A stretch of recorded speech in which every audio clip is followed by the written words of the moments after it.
What's going on, Port fans? Welcome back to another video on the channel. Today we're reviewing Port Adelaide versus Geelong. And how about it, eh? That was fun to watch. 88 points. A dismal performance. And all pretty much in that third quarter that we just weren't up to scratch. And to be honest, it was really from the second quarter onwards, we weren't engaged enough, and you could just tell the difference in the sides. Tell the difference in the capabilities, the youngness of our side, and the inexperience compared to the Cats' well-drilled outfit and playing at GMHBA. It's not a road trip you want to do, and it's not a road trip you want to do where your captain pulls out before the game with sickness. It's not a road trip you want to do with probably 9 or 10 of your best 22 out. It's not a road trip you want to do where Zach Butters gets tagged and your reliance is on a 38-year-old Trav Boak and a Ollie Wines leader, who I'll get to here in a second. Yeah, and it's such an inexperienced side. Joe Berry, Will Lorenz, Jack Whitlock, Manny Liddy,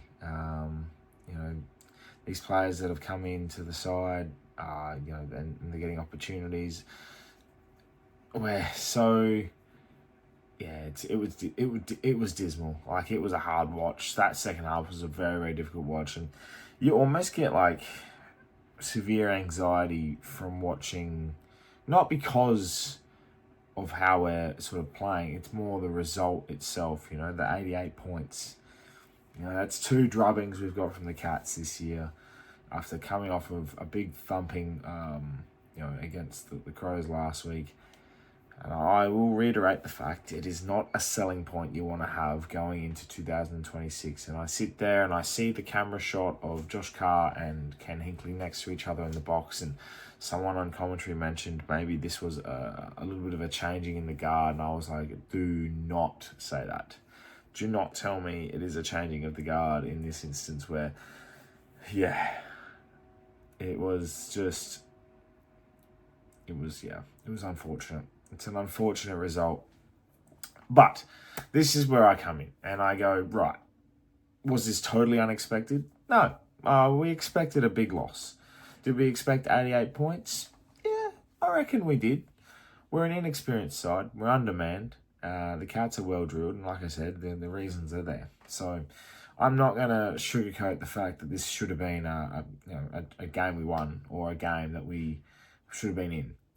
I'm going to look at more of the positives from now, because I think that's what is needed, I think, in this point. I sit here and I'm looking at that first quarter. I'm like, we just gave it a crack. I just want to let's give it a go.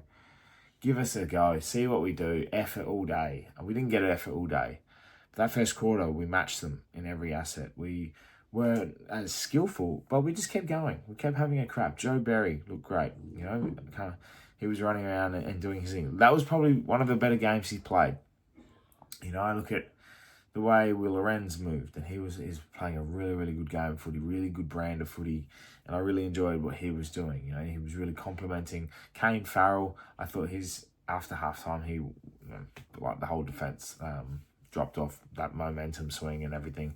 It's really, really hard. I look at how Jack Whitlock looked, and whilst he didn't have a great sort of game, and it's such a tough test to have, he still presented, still attacked, still was learning. It was unfortunate to see Joe Richards and Jace Burgoyne get hurt. The severity of their injuries I'm not sure of, but I think it's a real positive to see that players that did come in, they gave it a go. And when things did get tough, I think it showcased more about our senior players rather than our inexperienced crew. Because I sit here and I'm like, right, well, I can understand the Joe Berry or Will Lorenz or a Whitlock or anyone in particular that's come into the side that's young and hasn't played a lot of games.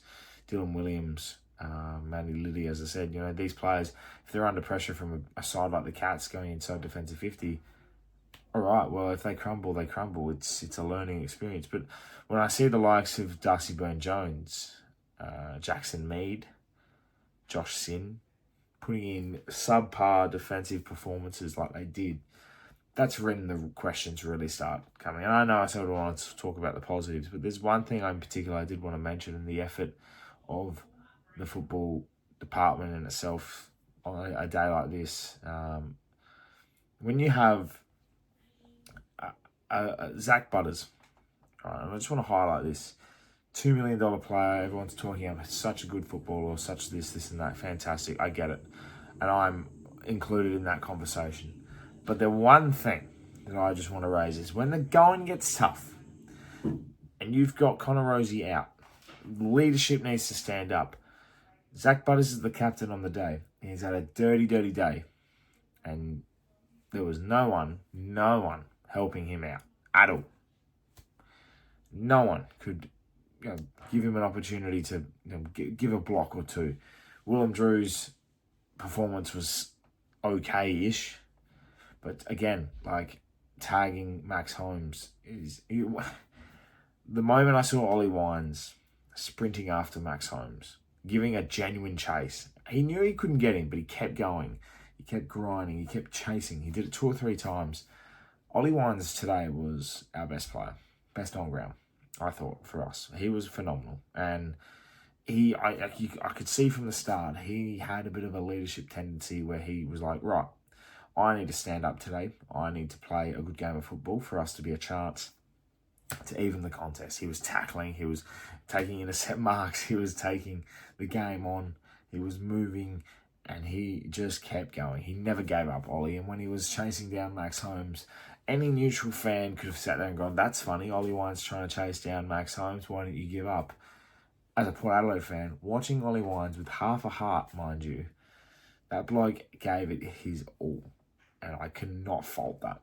He was unbelievable. And I thought, full credit to him, he still manages to give out a credible performance. And, I would say Trav had an okay day too. He sort of led, kicked a great goal. And I think he was sort of behind Wines in that, just not giving in all day. And whilst he had a few skill areas and everything like that, he's still trying to take the game on. And, I think that's where we struggled a lot of today, was trying to take the game on. We never really did. We slow played, never really wanted to transition. And our best performances was in the last quarter when we actually looked good coming out of the middle. And Jordan Sweet was, I thought, great today as well. And, when we started getting clearances and actually our hands on the footy, we looked pretty good. So the small positives you can take from this. There's a lot to work on.